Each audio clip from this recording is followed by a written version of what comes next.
وزیر اعظم شہباز شریف نے منگل کے روز اوورسیز پاکستانیز کنونشن سے خطاب کیا، جہاں انہوں نے سمندر پار پاکستانیوں کو ملک کا سفیر قرار دیا اور ان کے بھیجے ہوئے زر مبادلہ کا شکریہ ادا کیا۔ کنونشن سے خطاب کرتے ہوئے جنرل عاصم منیر نے کہا کہ بیرون ملک پاکستانی اس بات کی مثال ہیں کہ پاکستان میں برین ڈرین نہیں، برین گین ہو رہا ہے۔ کنونشن سے خطاب کرتے ہوئے وزیر اعظم شہباز شریف نے سمندر پار پاکستانیوں کے 5 دیرینہ مطالبات پورے کرنے کا بھی اعلان کیا۔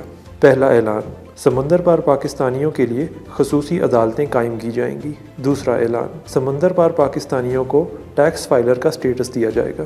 تیسرا اعلان، پاکستان کی تمام وفاقی یونیورسٹیوں میں سمندر پار پاکستانیوں کے بچوں کے لیے 5% کوٹا مختص کیا جائے گا۔ میڈیکل کالجوں میں یہ کوٹا 15% ہوگا۔ چوتھا اعلان، ایئرپورٹ پر گرین چینل بحال کیا جائے گا جس کے ذریعے سمندر پار پاکستانی بغیر کسٹم کا جھنجھٹ برداشت کیے پاکستان میں داخل ہو سکیں گے۔